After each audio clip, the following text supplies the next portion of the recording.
morning, world. I'm Steve Rao, the host of Pod and Roku TV's World Edition. Today, I greet you live, not from the All-America city of Morrisville in North Carolina, the 8th largest state in the United States, but PBS Carolina, where I just completed my first show of the year on Black Issues Forum as our political analyst here on the PBS Carolina's team. Today, we're going to dive right in with a very special guest, a longtime friend of mine named Hill Caro, who is a CEO of a sports management firm, Sports Properties, Inc. And he's here today to talk to us about a game-changing announcement in North Carolina, but it's something that the country and the world needs to hear about, the FISU World University Games. So we're going to welcome Hill Caro onto the show right now, and he's going to introduce himself, and we're going to talk for a few minutes about this. Hill, welcome to our wonderful show. Steve, it's an honor and pleasure to join you on the show. Thanks so much for asking me to be a guest, and I'm looking forward to our discussion this morning. Fantastic. So for those of you, for those listening, could you just give us a quick snapshot of your firm and what you do, but more importantly, the World University Games, and what? And 2029 is when North Carolina won the bid. But tell us a little bit about your company and sports, and then how this came about. Yes, we have a small company that does what most people would call sports tourism these days. We also do major sponsorships, such as naming rights and things along those lines. But sponsorships all go together with hosting and attracting sports events, which you do not only for the benefit of all the participants, such as the athletes, but also those are big economic generators these days in local communities. And it's become a very, very important part of the overall tourism market across the world, which is the largest industry on the planet. And sports tourism is not just big here in America, but actually in many other countries of the world, and it continues to grow. And so that kind of leads into the World University Games. We've spent 5 years as of this month working to try to attract what is considered the world's second largest global Olympic multi-sport style event, the World University Games. It's for college and university athletes from ages 18 to 25 from all over the planet. It typically brings together about 150 countries and can represent as many as 600 plus colleges and universities around the world. Fantastic. Well, congratulations. We're going to bring in our panel and just have an interactive conversation, but I think it's fascinating. It's a good break from normally that we talk about political issues and things like that. But go ahead, Mark, bring in the guests, and just going to talk to Hill a little bit about the World University Games in the few minutes we have with him. We've got with us Shaquille Latimer, who's actually from Australia, lives in Australia. We've got I don't live here. You're going to get me in trouble with the tax office. I keep telling you. We have Lee Newton Rhodes and Good morning. Mark And Lee. we also got David Glass, who'll be speaking with us as well about some things going on in the legal field and all in that space. But before we get to that, I did have a question for Hill, because he actually mentioned it a little bit earlier. I've heard a lot of folks talking about NIL, name, image, and likeness. A lot of the schools and colleges seem to be very much excited about it because it seems to be a way that our athletes can actually make some money while actually being in school and all in that space. So I'd just love to hear some of your thoughts around that, since you are in that sports lane and everything. And then I had a question about some of the economic things that go on, including with the World Economic Games. But I just thought I'd start off with that name, image, and likeness, because a lot of people may not even understand what that's about and its impact on the sports world. Yeah, well, I'll start out by explaining a little bit about it, and then say that I'm not an expert on NIL because our company doesn't really get involved in that, but I can explain maybe the implications of that with regards to the World University Games and hosting it here in the United States. Name, image, and likeness, as you accurately said, NIL, as everybody refers to it by its acronym these days, was passed by the NCAA, which regulates college and university athletics in the United States, a couple of years ago and has continued to grow. It was brand new at the time. And like you said, it was intended to provide a way for athletes in colleges and universities to have some means of additional financial income that could potentially help them as they make their way through school. And by that, I mean help them in terms of not only, their brand and marketing, but help them specifically financially to afford the cost of school and perhaps do even a little better than that. So it's been complicated because, it was new.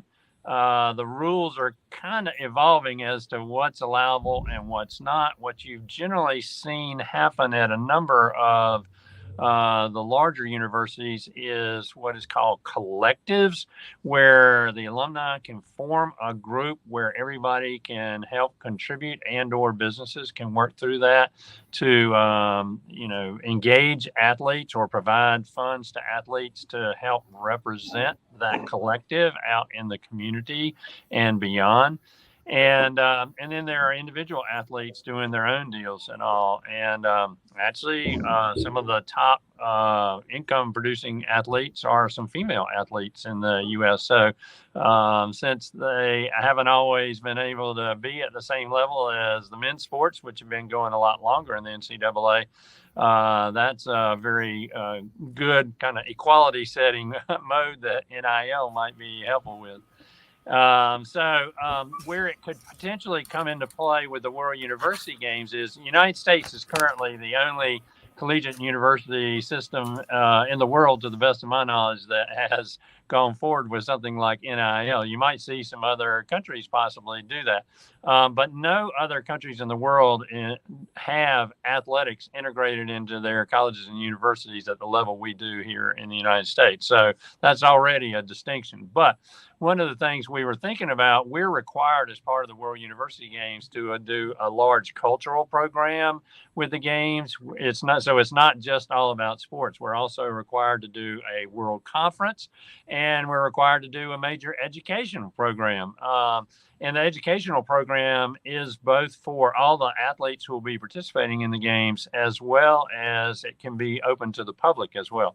So we were thinking already that NIL could be a good topic for that. Even though our games are 6.5 years off, maybe by that time people have figured out what all NIL really is and can be. So that's a potential way we could kind of tie it in. We could educate kind of the rest of the world on the U.S. system.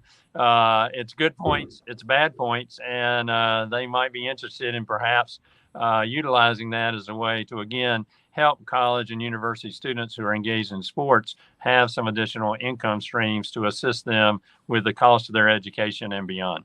My question is, real quickly, how many sports are involved in this? Is it all the sports? Do they work with different facilities? If other, when they do this in North Carolina, how does that work, Hill? Yeah, there are 18 sports in the games, and that's per the international organization. The rights holder of the games, or the owner of the games, FISU, as you mentioned, their acronym before, it's the International University Sports Federation, okay. And they're headquartered in Lausanne, Switzerland. And these games are long-standing. They've been going since 1959. They were founded in Torino, Italy. And as a matter of fact, they're returning to Torino. The winter games are returning. There's a winter and a summer games every other year in the odd year, except, of course, when COVID had caused a gap in the program. But I just came from the Winter World University Games in Lake Placid, New York, that started last week and is concluding this weekend. And that's the first games they've been able to have since 2019. And it was going very, very well. It was very exciting. They've got fantastic facilities there. And the Winter World University Games has a smaller number of sports. The Summer Games have 18, as I mentioned. Of those 18, it's and they're all Olympic sports, at least slated for our games in 2029 here in North Carolina.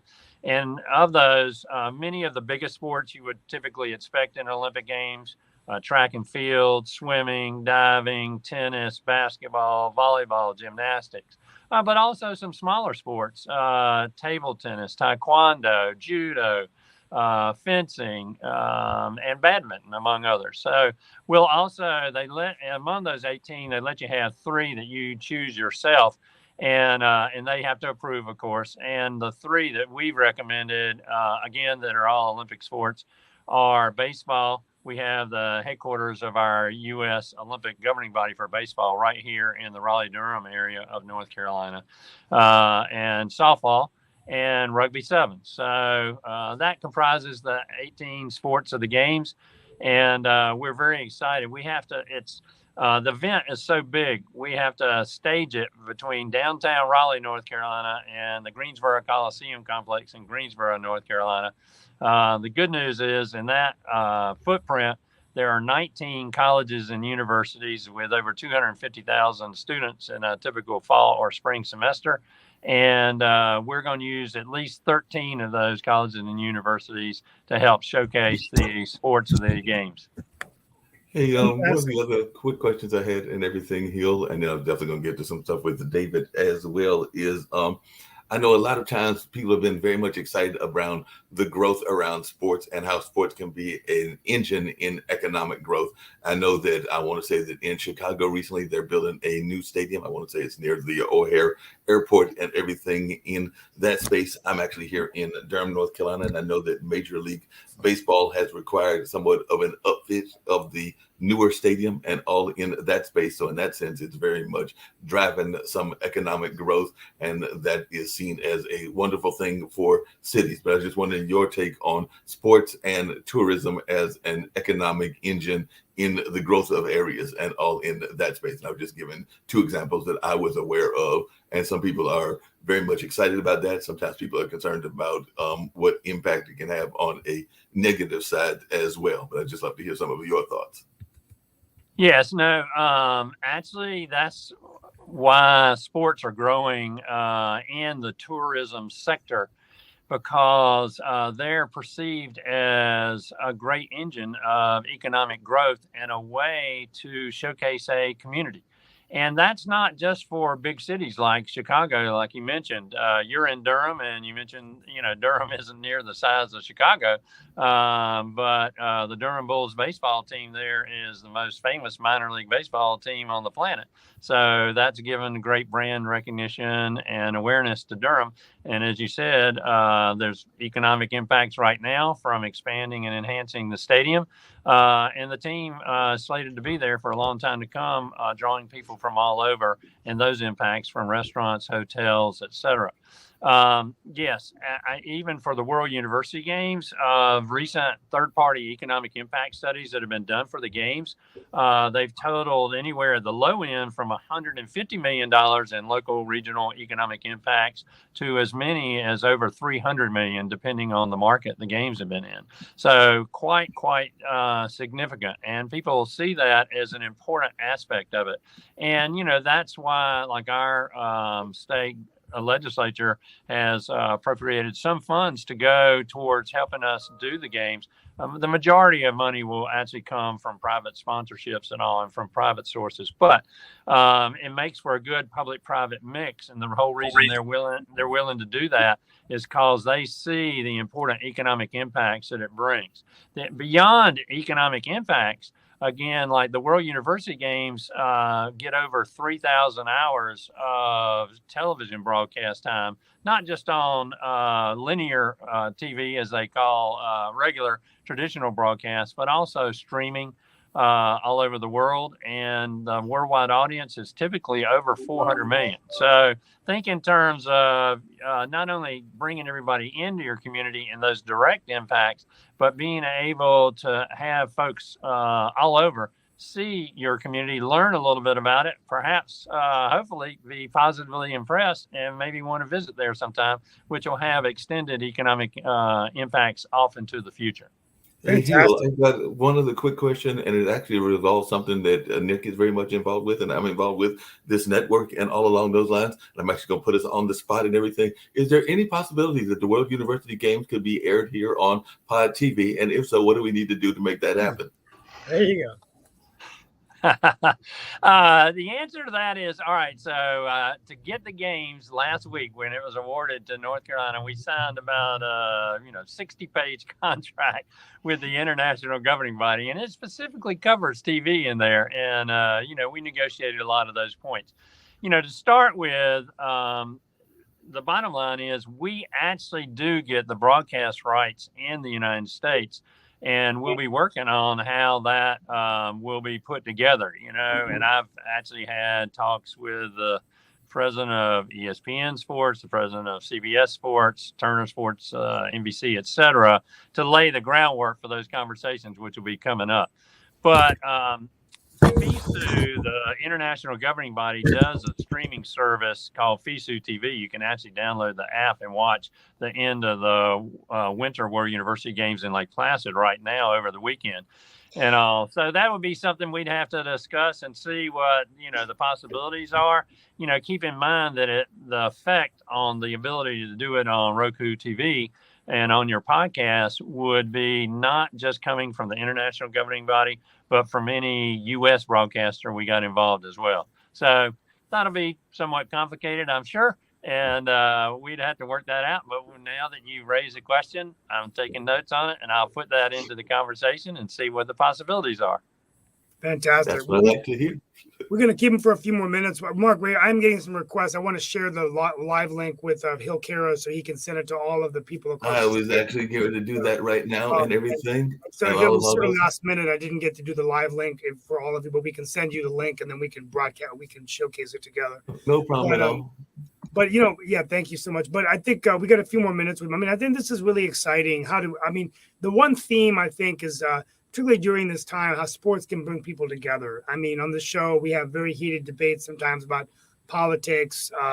My phone's always ringing off the hook just with all the things going on nationally, internationally. But to come together and to compete and to have the educational component, the cultural component, I think it's really, really great. So I look forward to continuing to work with you, Hill, to make this happen in North Carolina. And for those, whatever we can do to support you, in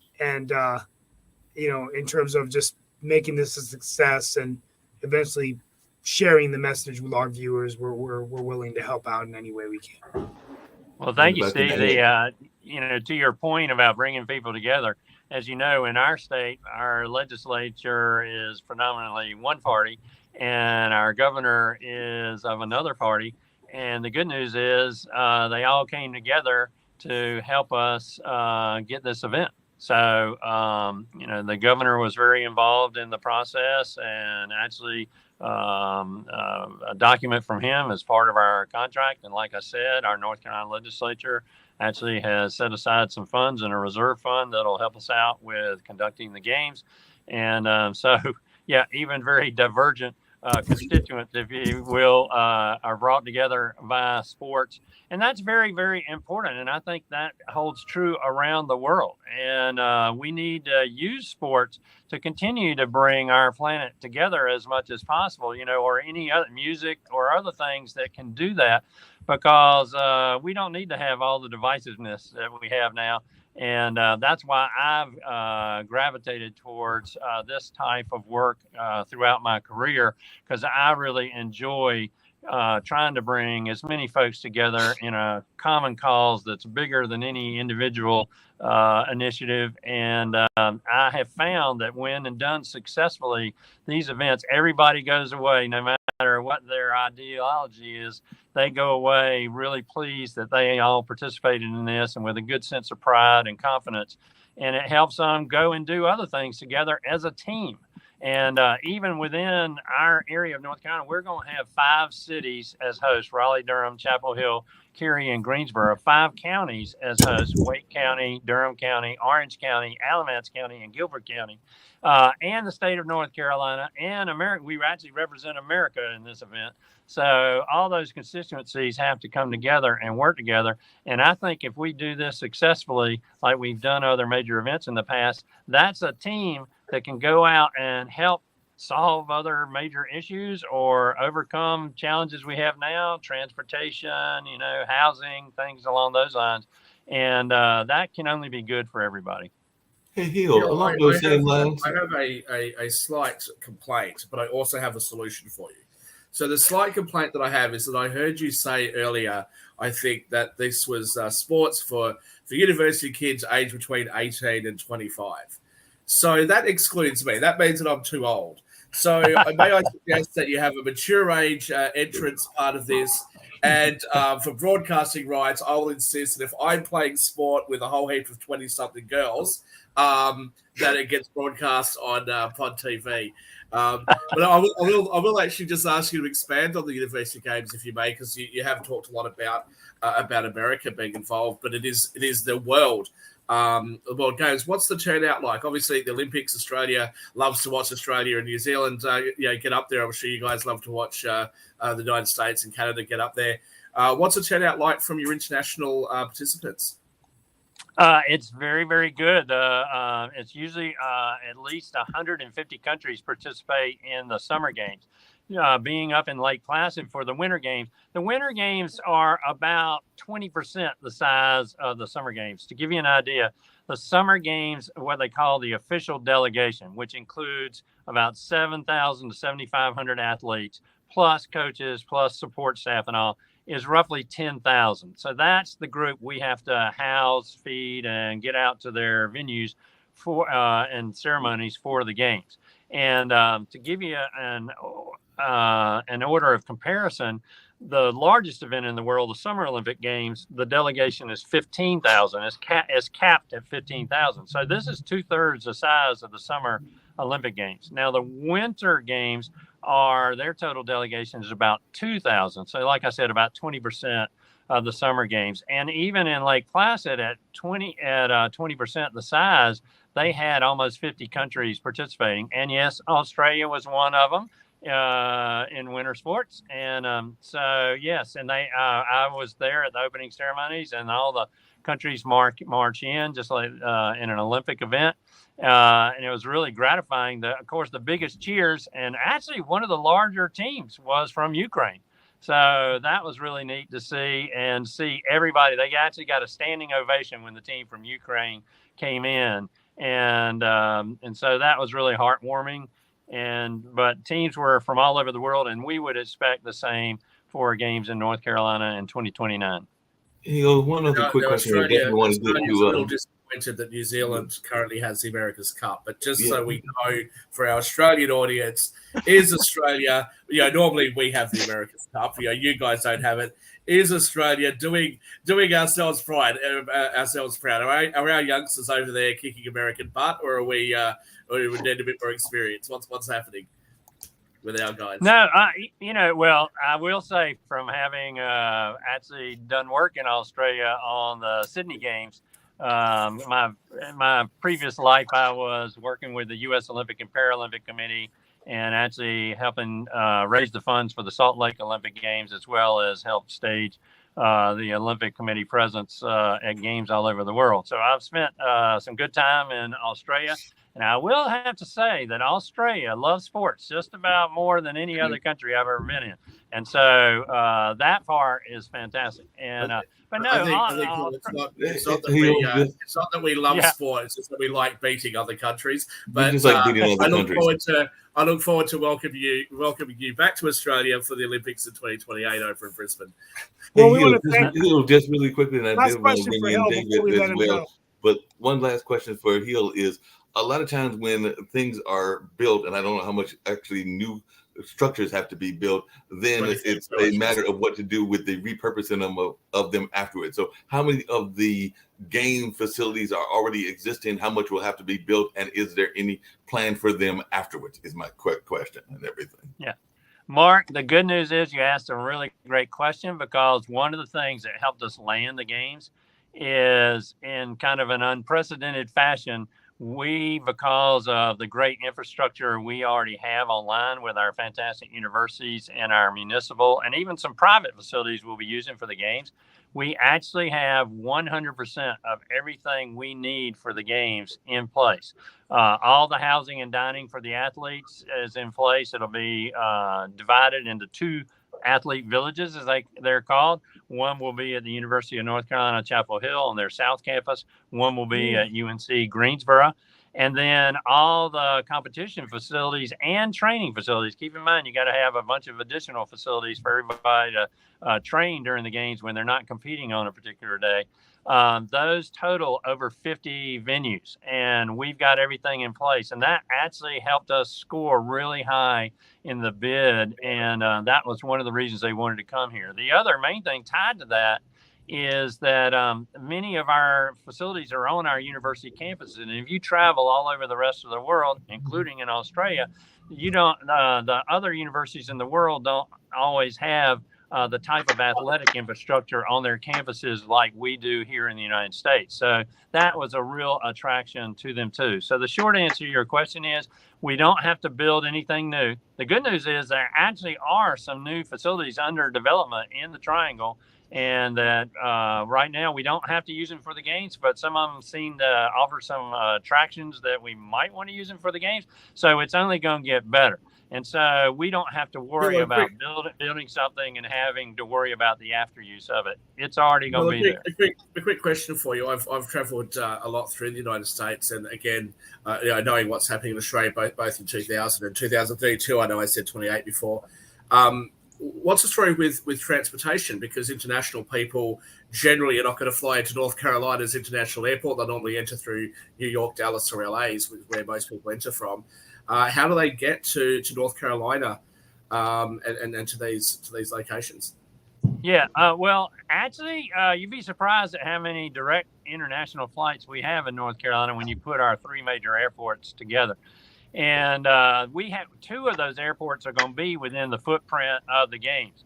So Raleigh-Durham and the Greensboro, Winston-Salem area have two of the three. The largest airport in North Carolina is Charlotte, and that one is about an hour and 20 minutes from Greensboro, the westernmost point in our game's footprint. And between those, there are numerous international flights, particularly in Charlotte, which is the second largest American Airlines hub in the world.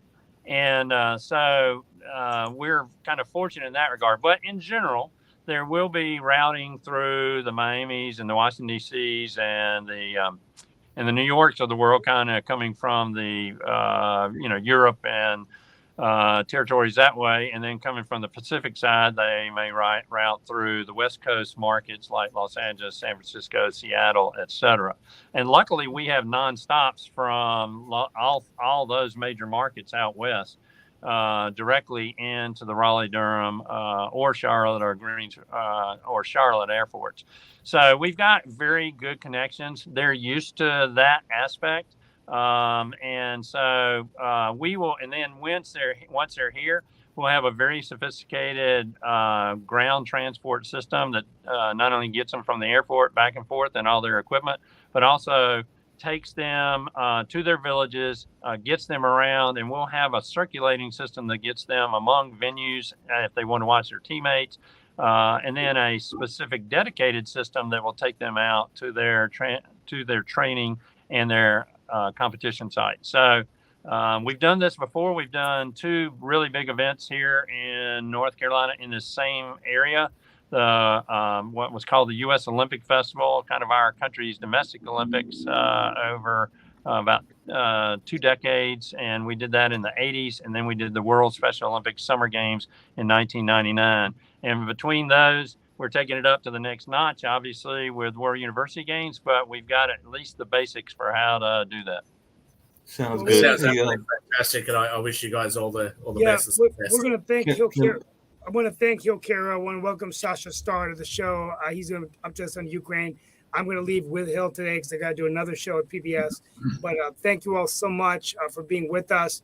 We'll be talking more next week about some breaking news in North Carolina politics that I've been already getting some questions about, but I'm going to bring that out. And Josh Stein, the Attorney General of North Carolina, who's actually a close friend of mine, announced his candidacy for governor. So the first time in my life that actually right before he made the announcement, he texted me. I'm really happy for him. I think it's going to be an interesting race, though.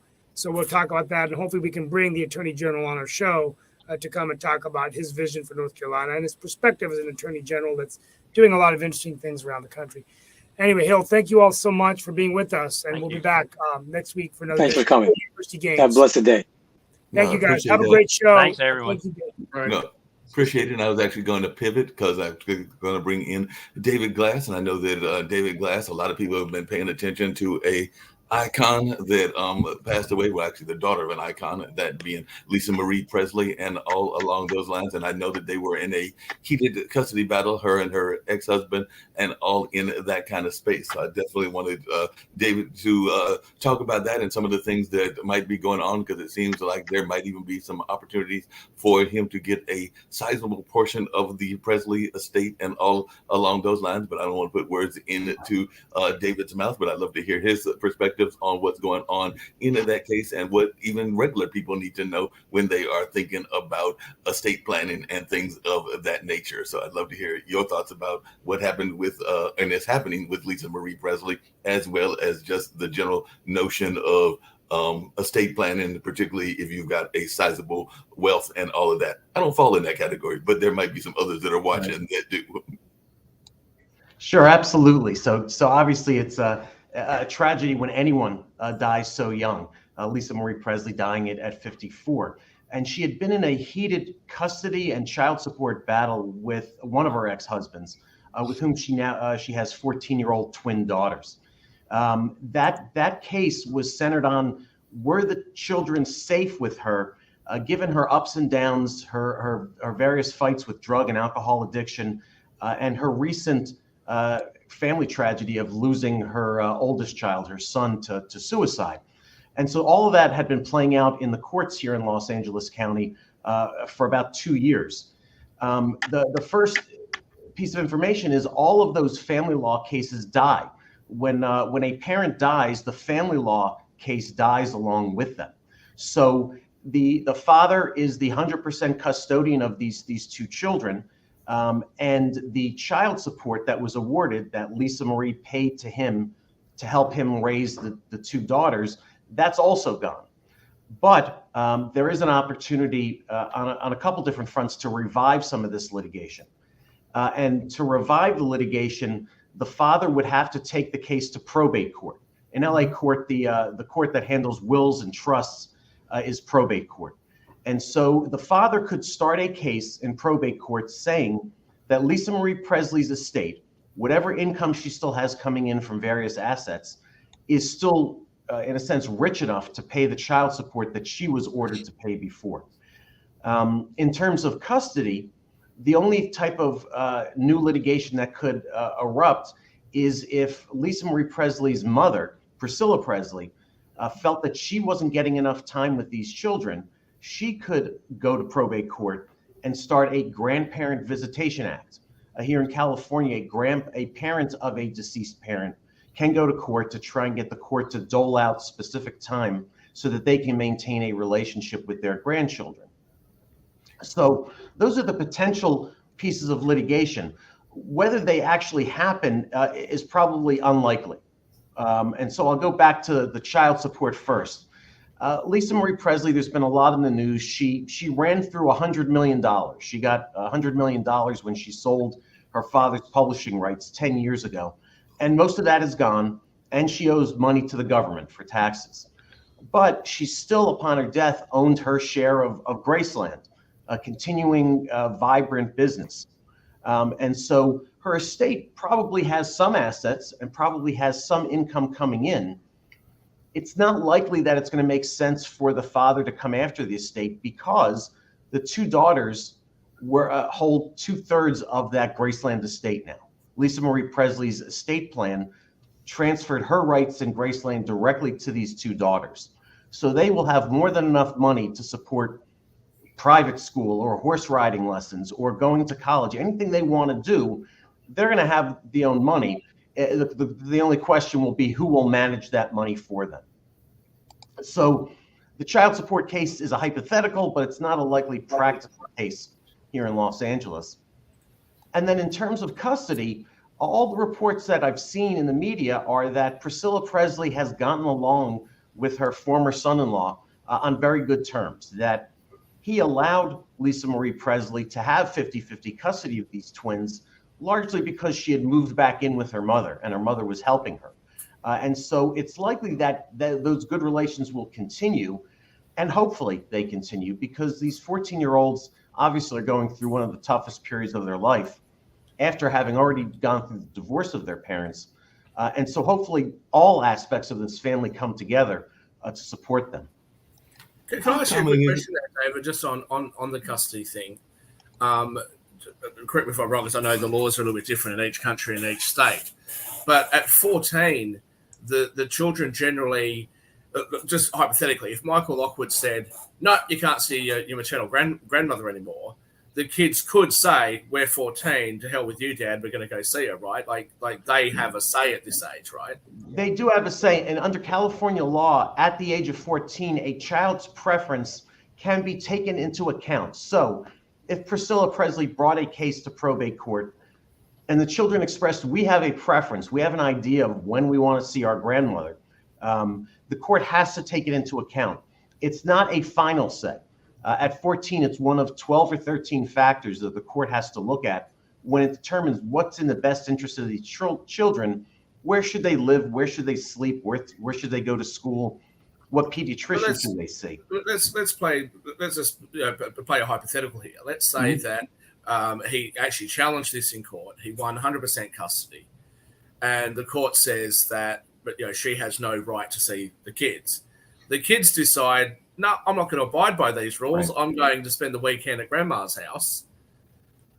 What can the courts do about this? Or what's the LAPD going to go around and say, righto, kids, we're forcibly going to take you out of here? Or what remedy would there be? Right, and it's a gray area as to what the police would do, what the parties would do, what a court would do. I've had judges rule that if the kids leave, for example, Dad's house and go to the grandmother's house, that the grandmother is ordered to return them immediately. I've had other judges say children vote with their feet. Here in Los Angeles, when kids can drive at 16 years old, that's generally when the court says these kids are going to go where they want to go. I was divorced 14 years ago. When my daughters were 16, it didn't matter that I had them for a weekend or for a weekday. If they wanted to go with their friends, if they wanted to have their friends here, there, or wherever, they went where they wanted to go. But they probably came to your house first to get money, and then they went out with their friends. That's probably more likely what a 16-year-old would do. And that was it. They would run in the door with a whole gaggle of girls. They would run right up to their room, shut the door, and then they'd say, bye, Dad, on the way down the stairs out to their car and out. So you didn't see that much. That's actually one of the questions I was going to ask, because I was actually going to bring up another case that was recent, because there was a man that is very fast, Usain Bolt and all of that. And I know that he was recently involved in an incident where he said that he was swindled out of a lot of money and all in that space. I'm actually going to bring up a minute video where he talks about that and everything. And I'd love to hear your thoughts and also the thoughts around whether athletes and entertainers and stuff actually have enough knowledge about their financial situations and they're doing a good enough job of financial planning. Mark, sorry, David, you don't need to respond to this. So just to make sure that we're clear, you're now defending the very rich people because they can't hang on to their money because of mismanagement. Is that correct? Well, I'm going to see how this all plays out. Let's check out the video and then we'll hear David's comments. Welcome back, everyone. It is time for Cut for Time. 3 stories, 1 minute each. We start with this today. Olympic legend Usain Bolt says that over $12 million is missing from an account that he had with a private investment firm. Lawyers for Bolt say that his account now only has $12,000 left in it and are prepared to take the case to court if necessary. Now, here's what they're saying about this. If this is correct, then this is a serious case of fraud larceny, and they have also said that there will be civil and criminal action if not returned within 10 days as well. Nobody likes to open up their account and find a couple of zeros or 3 or 4 zeros lopped off here. Got to do the math. I think it's a sign of the times here. It's no coincidence that we are in the midst of the greatest economic contraction contraction of probably the last 40 years. Liquidity is low worldwide, and anybody who can get their hands on in a mad dash for cash, and if they have to repay other debts, and I'm talking about fraud here, they're going to dip their hands where they can. And so, unfortunately, ease of access in this environment may give people the incentive to do that. In fact, he's the only person who I've ever seen ride a scooter on the floor of the New York Stock Exchange. I thought Dutch would like that one. Yeah. Dutch would like that one. Yeah. So, what is your thoughts, David, and everything? Because definitely a lot of folks. You've muted yourself, Mark. Oh, I'm sorry. Yep. Thanks. Mark, we're talking about adults here, right?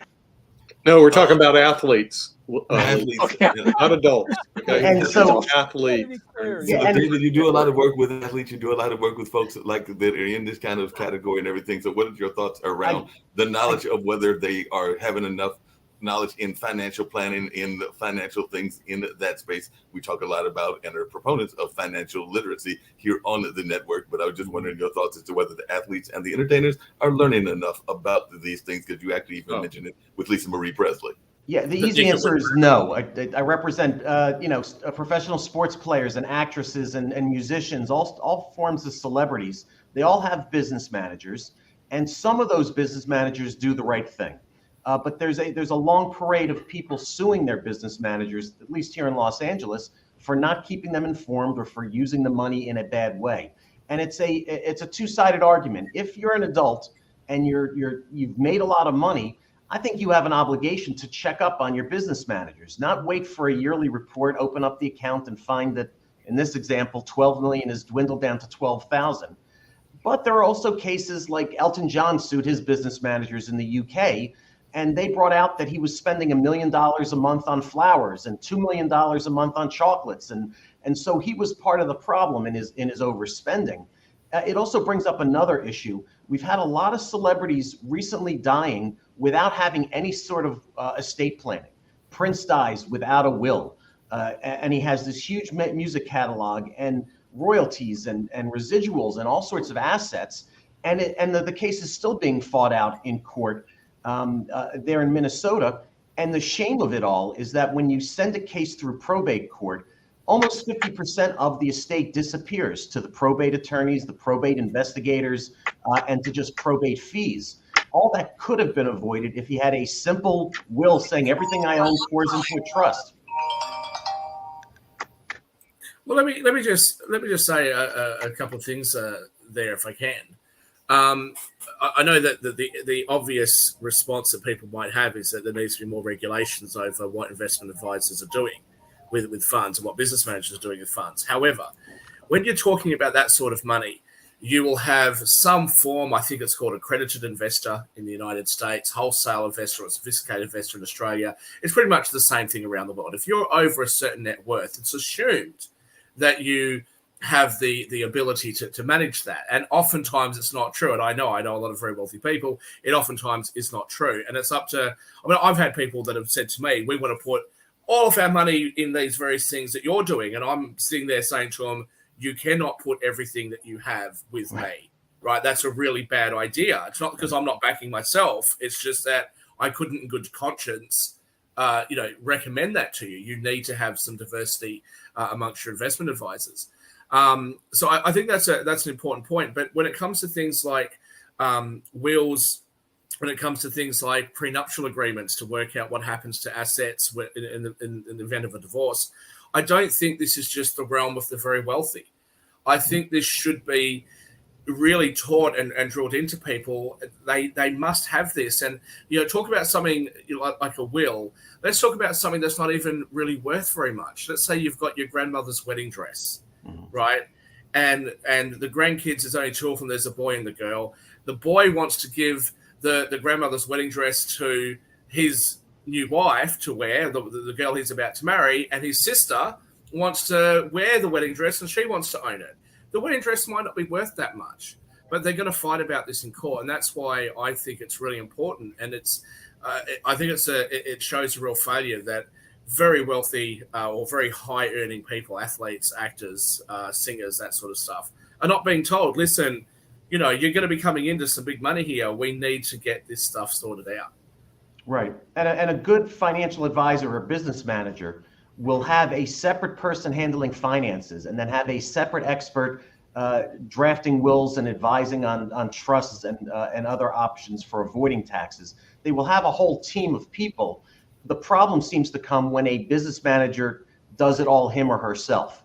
And so at the very least, if you're a person of significant means and you've got income and assets and all these issues, and you have someone managing your funds, a business manager, you should hire an independent fiduciary, someone who is paid by the hour, not based on the size of the estate, not based on commissions for doing trades, but an independent person to review your plan on a yearly basis, so that you get independent advice separate from all the people you already have on the payroll.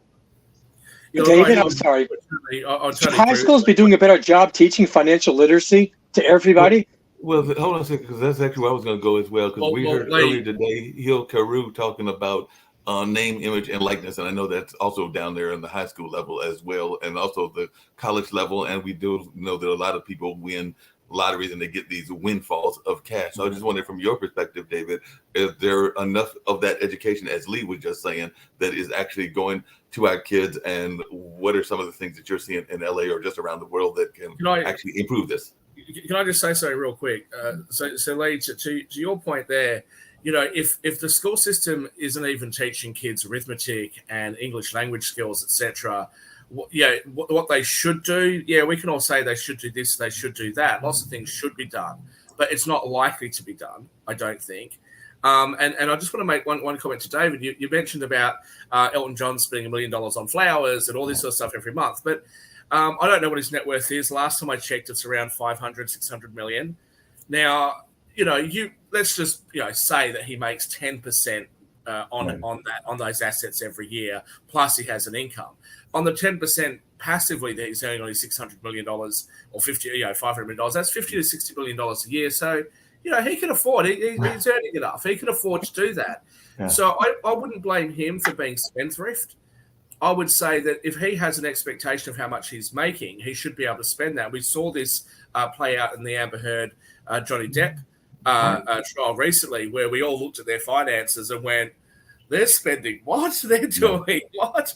But, he's worth 150 million, 200 million. So, if you've got that sort of money, you should be able to be able to spend a few percent of it each year and expect that you're earning enough passively without you actually going out and singing another song or acting another movie, to be able to sustain it. That's what I would have thought was reasonable.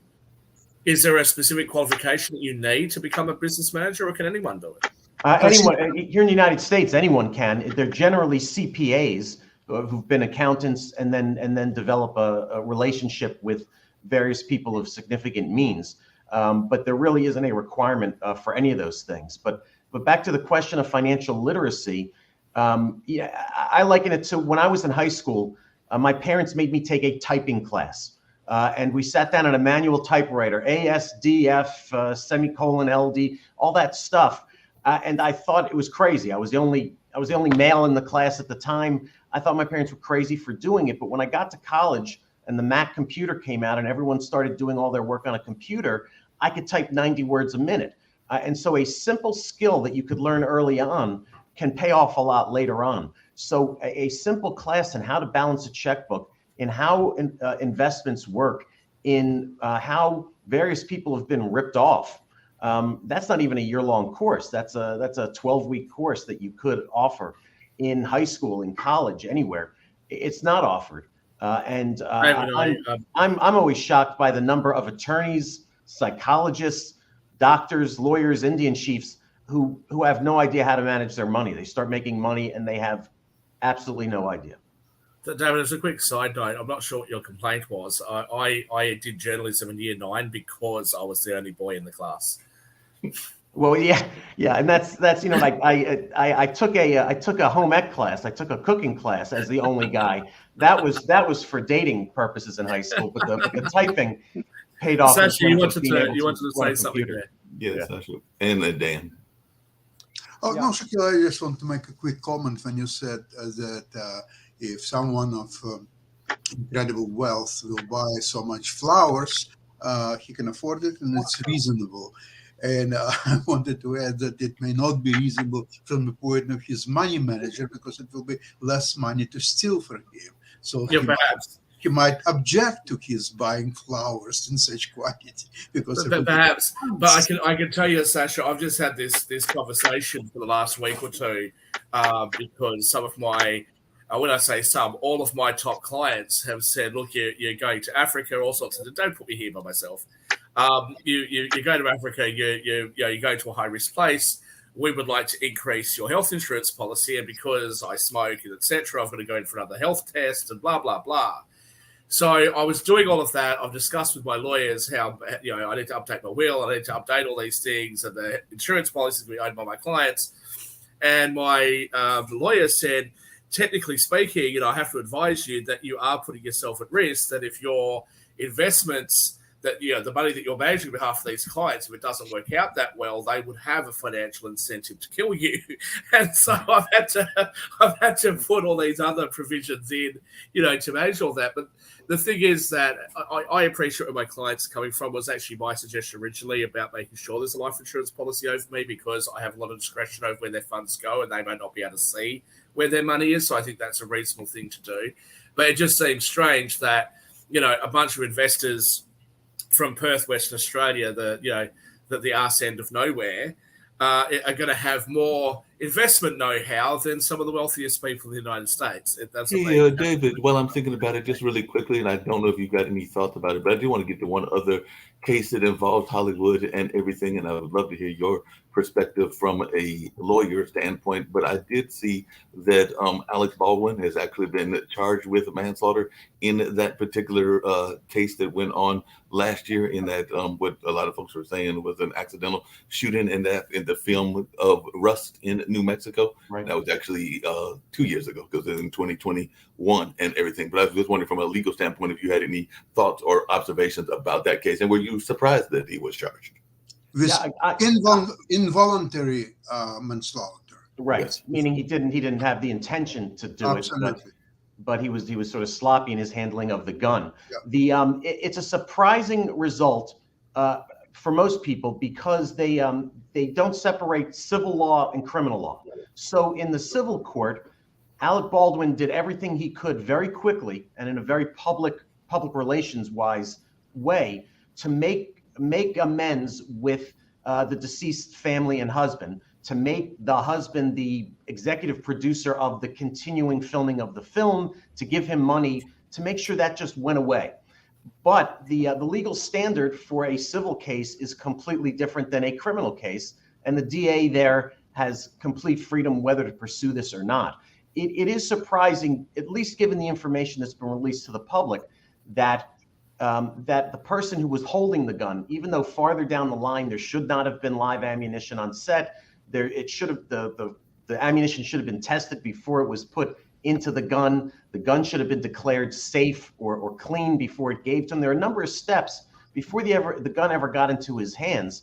It just seems to me, from a liability perspective, he's not the one that the DA should be concerned with. But they are, and so now LA County prosecuted the whatever the agency is called, the Social Services Agency, over the Gabriel Fernandez case, which I think that there was a lot of balls dropped by that particular agency. Talking from another country, it's clear that bureaucracy had failed not just Gabriel Fernandez, but a number of other children. But you really couldn't go after them. And to me, that just looked like political pandering. It looked like a publicity stunt. And I dare say that's what this is. I can't see how Alec Baldwin would ever be convicted. Shaquille and David, I'm just dumbfounded. We're talking about the ammunition and whether the gun is loaded. Why is there a need to have a live weapon, loaded or not, on a set? Wasn't supposed to be live. I mean, why even have it? Someone brought a live weapon, a real gun, on the set. Yeah, well, what was it doing there? Part of it is they want to make it look realistic. You can do that without a replica. You can do that with fake guns. Okay, Police have this problem all the time, Nick. Okay, but Nick, when they did Squid Games, because when they did Squid Games, they had plastic replica by the district attorney. And these people are not supervised. A lot of these people, like the district attorney, is basking in glory because she's bringing charges and she's getting her name in front of the United States and the whole world. A lot of that is the motivation why these charges were sent over. And the media is being complicit by not bringing that out. And I've been in front of these DAs that are little local parentas, you know, and the thing is, they're not held accountable. I'm sorry. So the thing is, the media needs to point out. Well, Nick, Attorney, no, Nick, Hollywood. Nick, I'm not sure you're answering my point. Why should it not be illegal to bring a live weapon, loaded or not, onto a set? Period. Well, it's a live weapon that's purportedly no ammo is supposed to be there because forget the ammo. Forget the ammo. You can't take a live weapon into an airport. You'll be arrested. In other words, you can make fake guns look real. So let me answer your question because I don't think Nick would know this. So you're absolutely right what you say. Generally speaking, in Hollywood, they don't. You look at Squid Games, which is not Hollywood. They use plastic guns, right? And they had a producer or somebody who worked there that would say "bang" really loudly in the background to tell the actors when to react to the gun, and then they would CGI it in later. In the past, they have used blanks and other types of things, or they've used something that looks like a gun that's an exact replica, but just has like some. We have cat guns when we were kids, Shaquille. So they would use those sorts of things. But generally speaking, there's not just the rules about not having real guns.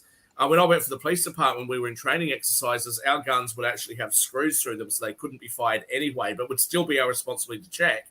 But what they would also do is when you're in Hollywood, when you see those shots where someone's pointing a gun at somebody, it's edited to look like that. They're generally never actually pointing a gun, loaded or not, real or not, at anybody.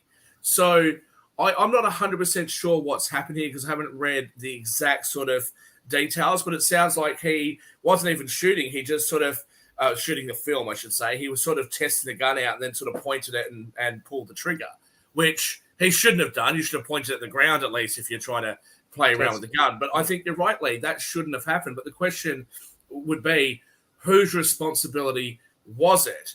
Now, you could make the argument it was his responsibility because he was actually holding the gun, but you could also make the argument that somebody somewhere has dropped the ball or multiple people have dropped the ball because the gun wasn't just handed straight to him. It went through a process and then was handed to him with live ammunition in it, and that's a mistake that should just never happen.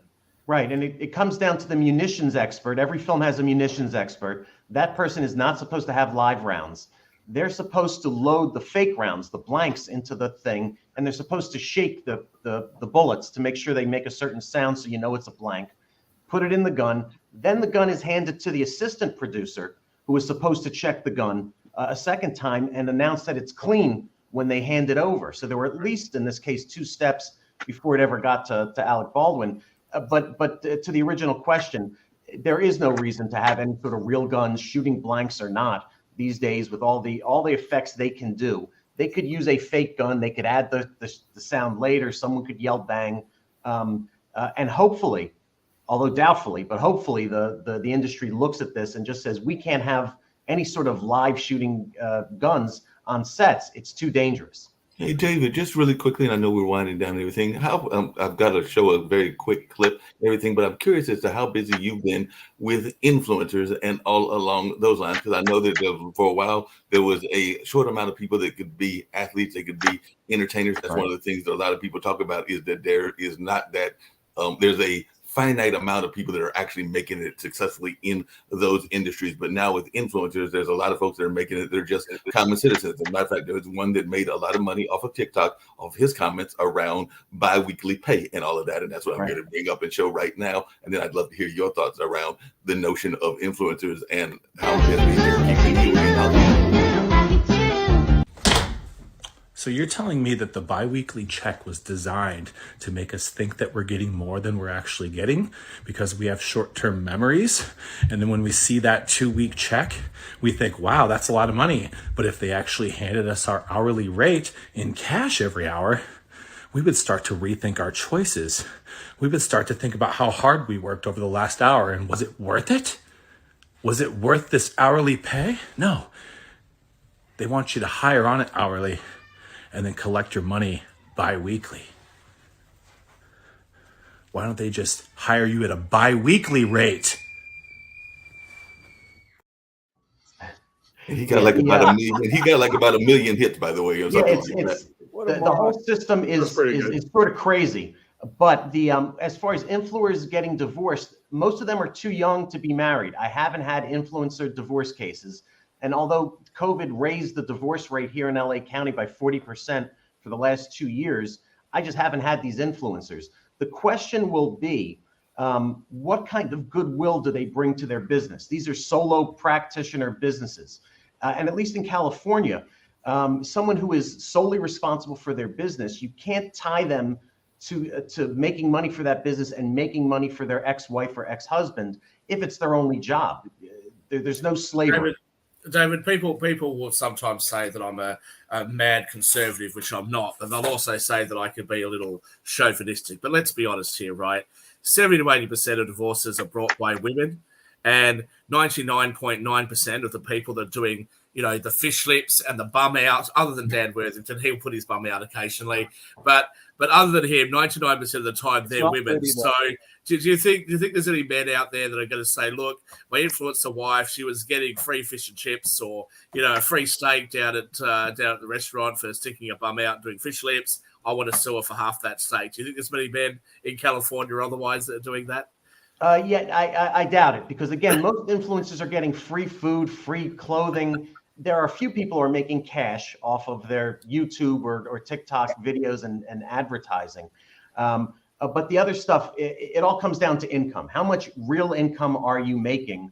That will determine spousal support decisions. Watch this space. I want you to be my lawyer. I want you to study up, because I intend to come to California, date an influencer, and I'm going to say, look, she might not be earning money in the real sense of the word, but she's getting steaks and lobsters and free dresses, and I want half of it.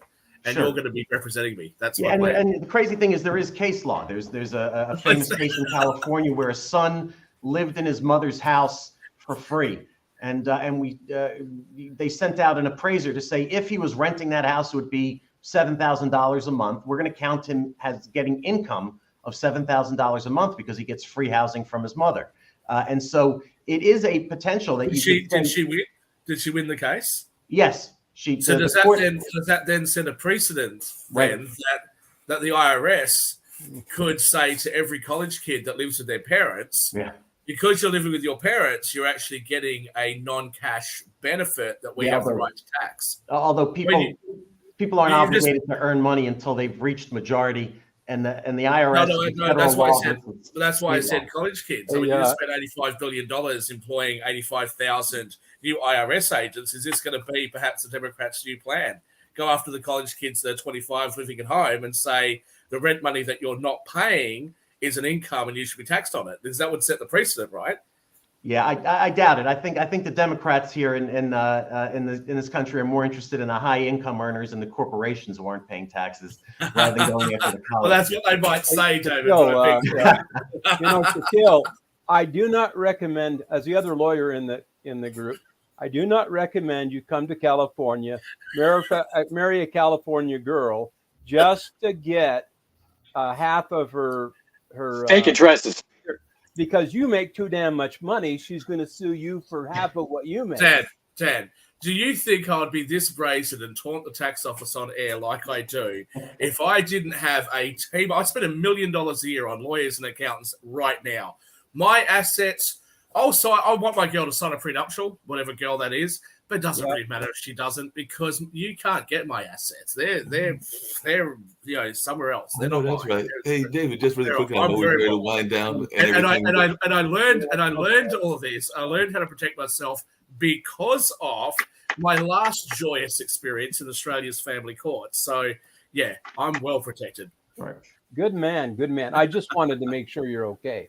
Yeah, I'm good. Hey, David, just really quickly, because we're getting ready to wind down here now. So the Ukrainian show is running on the other side. That's one great thing about pre-records and all in that line. But just did really quickly and all in that space. I was wondering if you have any thoughts about the possibilities of making it as an influencer. You kind of alluded to it, but a lot of folks, I think that they're going to get rich and famous off of being an influencer. And I know that there are all kinds of plans: YouTube, Facebook, LinkedIn. All of these have these plans that they think that they're going to get you in order to make a lot of money. I'm thinking that those are not as realistic as people may be thinking they are. But you work out there in the field, so I'd love to hear your thoughts around that. Yeah, no, it's an exciting topic for young people. The idea that they can just get on their cell phone, make a quick recording. They can get plenty of followers. You can have things go viral. But I've lately been doing my own podcast. I've been posting videos about celebrity divorces. And I've almost gotten up to 1,000 subscribers, which for YouTube is the number that you have to get in order to get some sort of ad revenue. It doesn't work. It's I do it so that people know I'm a divorce lawyer. I'm a former psychologist. Send me your divorce business, but I'm not making any money off the podcast or my postings. Hey, David, what if we did this? What if we put surreptitiously, a recording, a phone in when two couples in the heat of the divorce proceedings say these terrible things to them, and we just take the 15-second excerpts out of it, right? Now, you can't do it, but I can because I'm not American, right? So I'll put it in my account. We'll go on TikTok. We'd make a fortune, wouldn't we, David? I'll just slip it under the table to you. Other than the wiretap statute, which requires two-party consent to do any of these. Yes, but the thing is, David, they wouldn't actually have an expectation of privacy because they would have themselves, lawyers that'd be in a room, right? So two couples are going at each other with their lawyers, so there's no expectation of privacy. And I'm not American, so what's America going to do? Is America going to say, hey, Australia and England, can you please send him over to California? He's in breach of our wiretapping rules. I think I could get away with this. Hey, David, just really quickly. And if you're in trouble, you're a lawyer. You can bail me out. Dad's a lawyer. I reckon we've got a plan here. It sounds like a good plan. David, just really quickly, because I know we're winding down. We're actually going a little bit over, but this has been a fun and enjoyable conversation. I think that Shaquille had something he wanted to bring up really quick, and if he still wants to bring that up, we can still go over. But just really quickly, in all of those lines, what is the similarity between being a clinical psychologist and a lawyer and all in that space? Because when I first read that about you, I'm going like, those seems like they could be two different fields, but they can also be two very common fields that have some similarities. But I just wanted your take on these two fields because you're both a psychologist and a lawyer. Then they have some different views. Some people hate their psychologists. Some people hate their lawyers. Some people love their psychologists. Some people love their clinical psychologists and their lawyers. But I just wanted your thoughts about the similarities and the differences. Sure. I'll have to ask you a clarification question when you finish. So years ago, I went to a dual degree program in law and psychology where you'd get your law degree and your psychology PhD, and they cram it into 5 years. And there's only a couple programs in the United States like this. My goal was to become a forensic psychologist and to do research on the intersection of law and psychology. My short time practicing as a psychologist told me that I would not make it well as a psychologist. It was too sedentary for me, as opposed to a summer job I'd worked in family law, which is exciting and moving around and dealing with different people on a daily basis. So I jumped into family law 25 years ago, and I haven't looked back. I still have a PhD, but I'm no longer licensed as a psychologist. For me, the intersection is that most divorce lawyers have their people into their office. They say, we can get you this much alimony, we can get you half of the house, etc. I'm trying to work with my clients on a more overall basis, that they all get referrals to therapists, because I think everyone going through a divorce has some issues to work through, at the very least, to help improve themselves as they go on for their post-divorce life. Every one of my clients gets a referral to a money manager, an independent fiduciary, someone to give them advice on where they're going. And so I'm trying to help people through the divorce process and in the year after divorce. That's where the law and psychology come together for me. Again, you don't need the PhD, obviously, to be a divorce lawyer. There's very few people out there like me with both degrees, but I think I'm doing my part. David, let me ask you a clarification question. Let's get you to turn off the lawyer side of you and come back to the psychology side. Now, I often say that, look, lawyers, they go to university or college, whatever you have over there. They're generally not the people at the top of the class, right? Because those kids go to medicine or physics or, those sorts of fields. So these guys become lawyers, and then they seem to know everything because they litigate, they make the rules, they enforce the rules, and if you've ever read a law book, you know what the laws look like when you read them. And it goes refer to subsection this and that. It's terrible, right? And then they go to politics, or they become judges, and they give themselves titles. They call themselves Your Honor, or they give themselves all these great titles. And Dan, who's a former dean of a law school, Nick, who's a lawyer in front of the Supreme Court. We've got a lot of lawyers on the show, and I've asked the deans of some Ivy League universities. It's the same question I'm going to ask you. But I'm not going to ask you this question as a lawyer. I'm going to ask you the question as a psychologist. What would be the definition of a group of people that really believe that they are the experts in everything from healthcare to energy to food safety to road rules? Is there a bigger group of egotistical, self-deluded narcissists than lawyers that you can think of? Right. Probably not. In order, I mean, I've got a quick story. My dad's a doctor. My mom's a psychologist. I thought I wanted to be a doctor, and my dad got me a job at his hospital as an orderly, bringing people in and out of the operating room. I couldn't take the blood and the drilling and the hammering and all the stuff that was going on. I said, I'm not going to be a doctor. And my dad said, you know, what's a good Jewish boy who hates the sight of blood? And the answer is a lawyer. So there is some truth to people not being able to do other things and then going into law. But when you become a lawyer, there's a degree of narcissism. You're not a narcissist, but there's a degree of narcissism you need to have. And self-delusion. That you feel that you can, whether one way or another, either collect the information or get experts to teach you the information, that you need to know everything about X to go into court. I recently represented a dentist, and I had to find out all about his practice, including how often does he replace his instruments? And who cares how often he replaces the stuff he picks at your teeth with?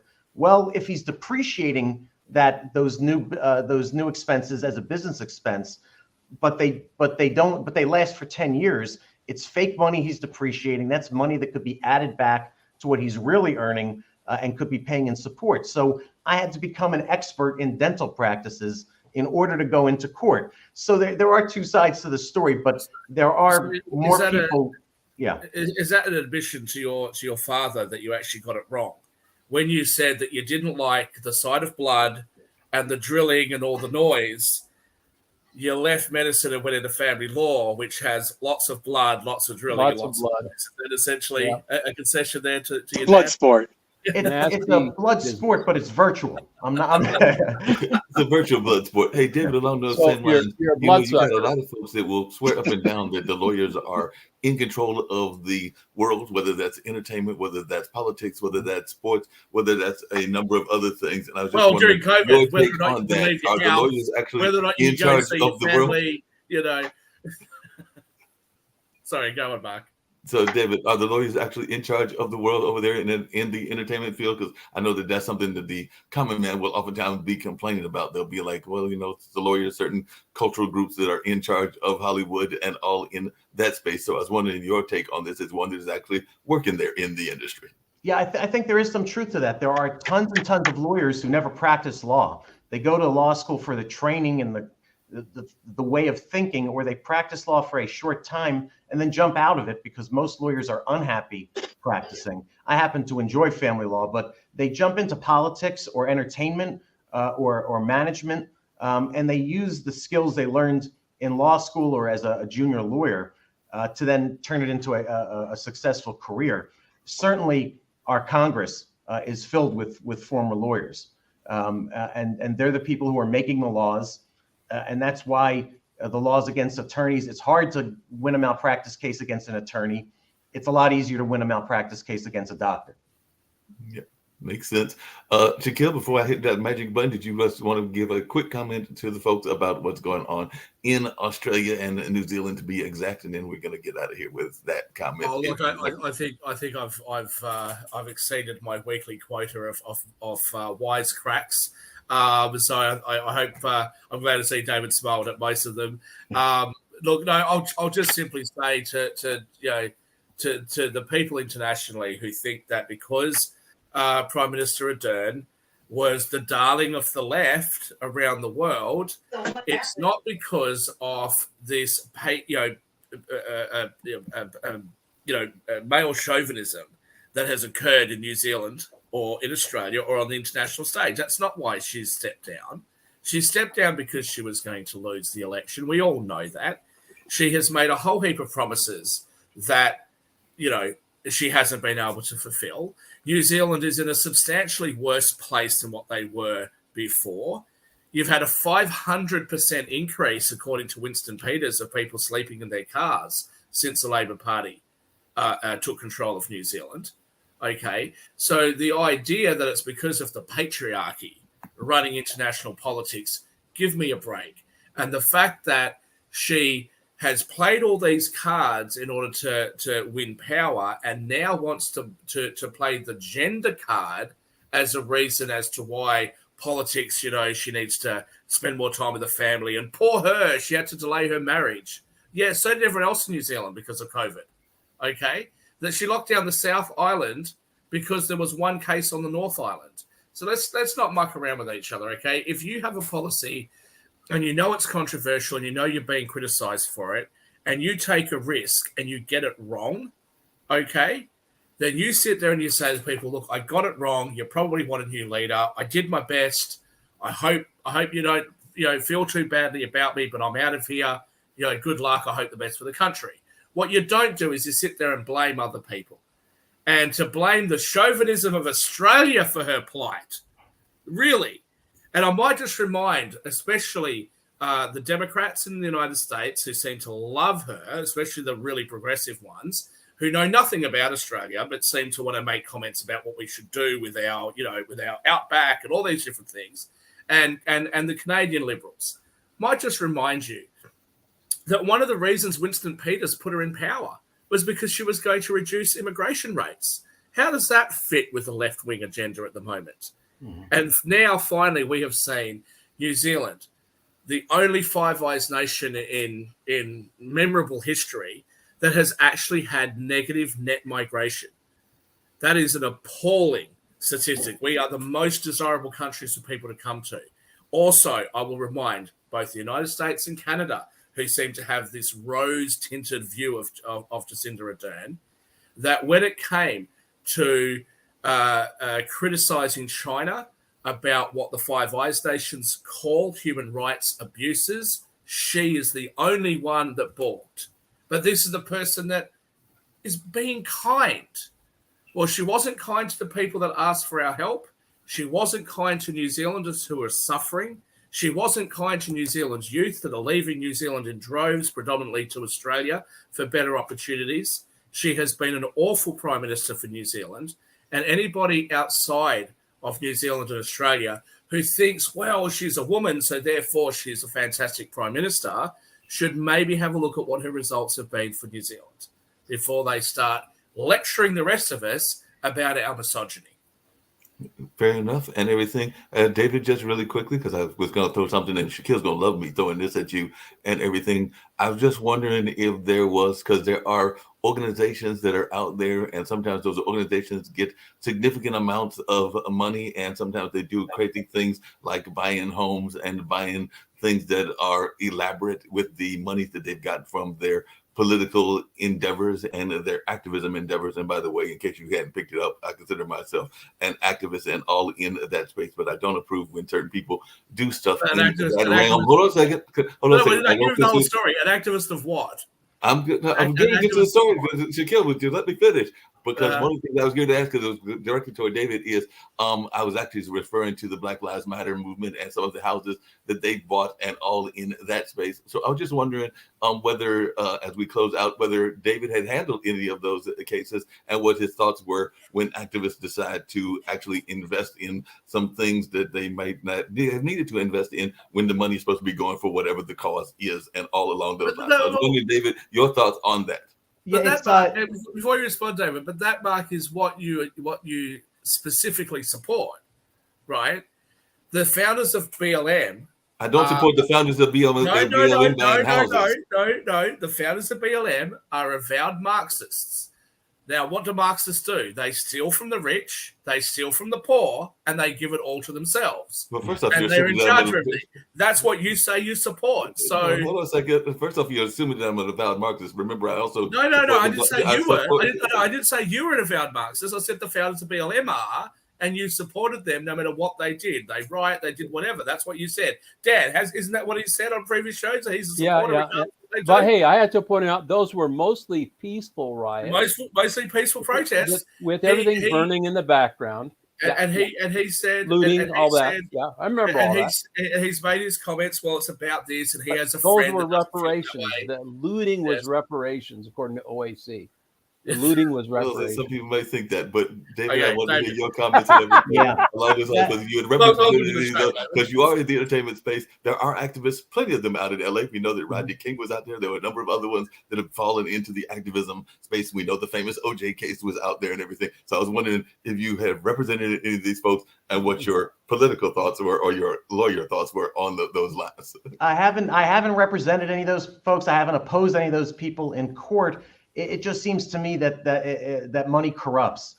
People maybe get into it for the right reasons. Listen, I'm on the board of the Alzheimer's Association, and 82% of the money we collect through donations goes to programming for families of Alzheimer's, goes to medical research, and only that small part is saved for the overall administration. And we're really careful about that. So if an organization is very careful about how they use their money, charitable organizations can do amazing things. And Alzheimer's Association has raised the research dollars in the U.S. from 300 million up to 3 billion in the last 10 years. Good work. In recognition of the rising crisis with older people and dementia and Alzheimer's. Mhm. The problem comes in when someone gets popular, they get a popular idea, people jump behind it, and the money starts flowing in.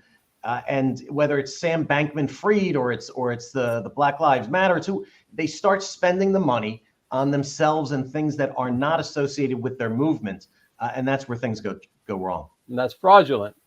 Right.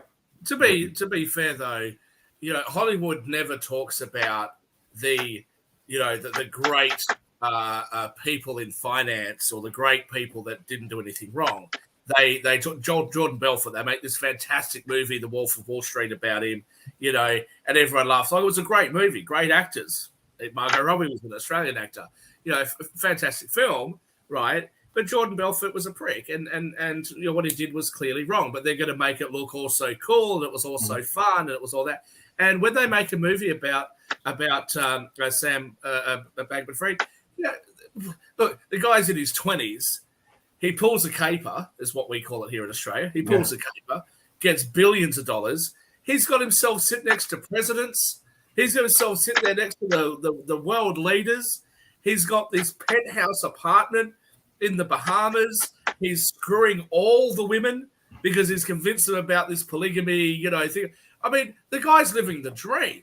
So, I think a lot of us, I wouldn't personally because I have more morals than that, but I think there's a lot of people out there that would say, you know what, if I can get away with that for 10 years and I've got to do 20 in jail, probably have a crack. I'll probably get some good lawyers. I'll drag it out a bit. I'd probably give it a go. And you know what?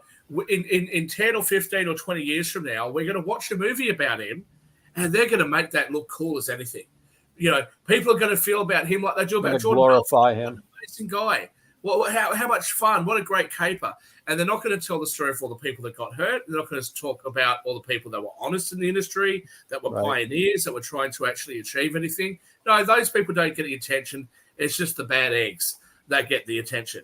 Hey, David, on that note, and I'm going to let you get out with a kind of a frivolous conversation, but a fun conversation. And you can actually tackle one of the movies that is dealing with some things around financial gains. It's an older movie, but I was actually a fan of Pursuit of Happiness, which is a movie about somebody that went from the rough side of life and then became famous and definitely had some money and success and all in those lines. I was also a fan of Avatar and also a fan of some of the Wakanda Black Panthers movies, as well as. Is that a white Irish guy that was in that Pursuit of Happiness film? Is that a white Irish guy that sort of built his way up from nothing? Or? No, it's an African American gentleman. Oh, was it? Okay, he was good actor. I hear he's a bit slap happy, that actor. Yeah, he is a bit slap happy and all of that. But I was just wondering. Yeah, but he deserved it. Chris Rock deserved it. Chris Rock probably did deserve it. If you've got any comments on that slap, I'd love to hear that as well. But my quick question to you outside of that slap was, what are, let's just say, but before we get out of here, 5 or 6 of your favorite movies. You've been there in Hollywood for a while. You're a Hollywood lawyer, do a lot with custody. You probably work with some of these actors, or even among the movies that you might be naming. But I'm going to give you 6, just I picked a random number. But what are like maybe 6 of your favorite movies? And off of that note, we'll get out of here. And if you want to comment on the sap, Wow. So, yeah. around the world. A tough question. First of all, I'm remarried and I have a 6-year-old and a 2-year-old boy. So we haven't been to the movies in 6 years. So all of my references are dated. But a movie I put up there are any of the Godfather movies. Whenever I'm flipping around on the TV and any of even Godfather 3, which is not a good movie, I'll watch it. Forrest Gump, I think, is a wonderful movie. The way it moves through various historical periods puts him into it in a very funny way, and teaches a lesson. Gosh, what other movies? The Shawshank Redemption for me is also something that just an amazing movie about how people can change themselves under extreme circumstances and still come out on top. But I'm gonna wrap it up there with those 3 rather than going to 6. And stretching myself. I think we should hear the 3 top ones from Lee and Dan as well. I think we want to hear your 3, Mark. I'll just give you 2 quick ones: The Sting and Absence of Malice. Oh, those are classics, no doubt about it. Yeah. For me, it's too many to count. I love movies. I do like all the Star Wars movies because I'm into that. All the ones David mentioned, I really liked as well. Another one that I liked was the one about the Holocaust and the fellow that saved so many Jewish Schindler's lives. List. Right. Yeah, boy, that was heartbreaking to watch. Mm-hmm. Very emotional, but it was well done and a very important message to give to the world. Well, there's a couple of movies that I'm a big fan of. I could, like Dan, go on movies all day long because I'm actually a big movie fan. I've actually did like both of the Avatar movies, including the latest one that is out there, and all into that You space. said your all-time favorites, Mark. That's what you said. All-time favorites. Well, I mean, Avatar is a new one, but it's not an all-time favorite. West Side Story is up there as an all-time favorite. There is an independent film that a lot of people may not know that was done by Holly Garema called Sankofa, and all in that space. So I'm a big-time fan of that particular movie and all in that kind of way. And of course, there's some classic movies from the 70s like Claudine and Mahogany that I'm a big fan of as well. Y'all have a good weekend. Enjoy. Thanks for having me on. Oh, Shaquille. I thought I got away with that. I thought I got away with that then. No. Wizard of Oz, the original one. Silence of the Lambs, because I'm a bit of a psycho like that. Oh, yeah. Wall Street, Glenn Ross, and of course the film that I produced, and Hero. Sounds good. And on that note, we're going to get out of here. I thought maybe this is a 2-hour special, Mark. Yeah, well, we have almost, but we just had a fun conversation. We're very special. I was about to send it to rebroadcast mode because we broadcast it several times today. Cool. And then I'm going, I came back on, I'm going, this is running live. What's going on? Yeah. It's time to end it right Well, now. that makes up for all those shows that we forgot to go live. We've been talking, so that's all right, Nick. Oh, but Nick, since you popped in, we were having a full conversation. You are one of the owners of the network. So before I hit that button, we were talking about movies. David is out there in LA. So some of your favorite movies, give me like 2 or 3 in the all-time list, and then I'll hit the magic button. Movies, all-time list. All the movies I watch are bad movies, Mark. So what are we going with, Nick? Sesame Street, the animated version, is that high up on the list? Yeah, who killed Roger Rabbit because there's that gorgeous redhead in it. These are the films that Nick likes. Yeah, Mr. Rogers' Neighborhood. That's a safe one. That's always a safe one. On that note, we're getting ready to get on out of here. Okay.